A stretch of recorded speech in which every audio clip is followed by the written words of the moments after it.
letter from the Gantry. As always, thank you, Neil, for the build-up. September the 20th is the 20th anniversary of the death of Brian Clough, one of only 4 football managers to have won the league championship in England with 2 different clubs. His powerful personality inspired the players who worked under him and ran through brick walls for him. That a special television programme has been commissioned to honour this date tells you much about his impact, the durability of the memories he left, and the recognition of the greatness of his achievements.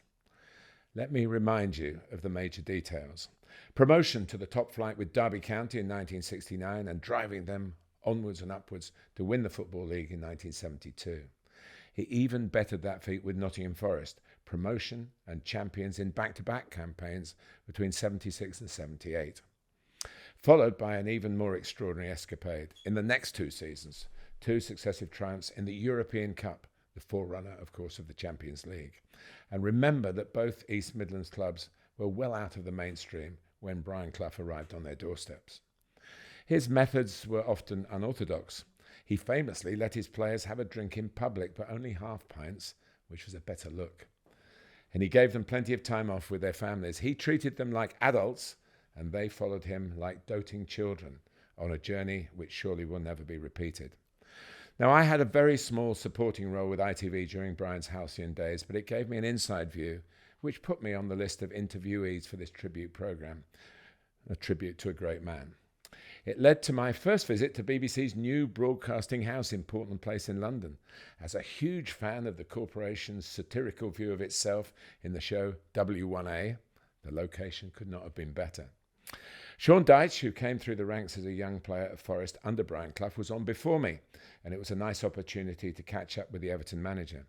His son Max was with him. Less than 24 hours after I'd seen him, staff at Woking in a National League win over Wealdstone, a small world. Liverpool were Brian Clough's big rivals for silverware back in the day. He knocked them out of the European Cup when they were the holders, and then Forest beat them in the League Cup final in a replay at Old Trafford the following year.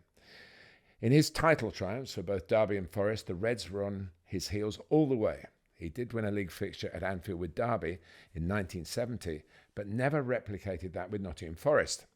In fact, you had to go back to 1969 to find a Forest victory over Liverpool at Anfield, until Saturday, September the 14th, 2024, ending a 55-year drought. They say you have to be near perfect on the day to beat any elite club on their own patch.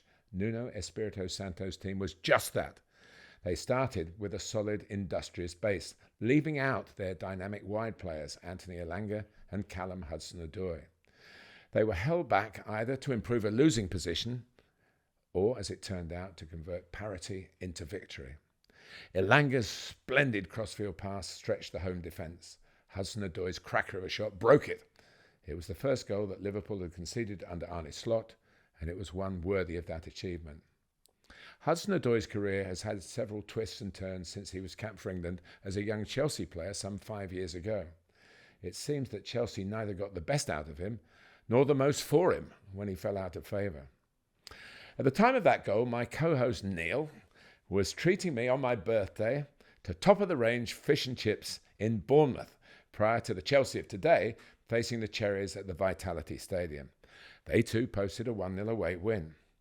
Before this game, a number of people came up to me and said how much they were enjoying the Joy of Football podcast. It was very nice of them. They were all of a Chelsea persuasion, I found out, and I told all of them that it must be down to a devotion to Neil. So I do realise that many of you are not going to like the finish to this particular section of this week's offering. I was shocked by the amount of abuse delivered by Chelsea fans towards referee Anthony Taylor throughout the game. In truth, all the abusers were wasting their breath. Anthony Taylor has a very thick skin, the hide of a rhinoceros, you would say. No top official can manage without that. The stream of vitriol would not have bothered him one jot. But it would have bothered Brian Clough. Before a local derby against Notts County in 1977, he famously organised a sign at the City Ground, an emphatic message to that night's hyped-up crowd. It read, "Gentlemen, no swearing, please." That's a good enough reason by itself for us all to remember him again now.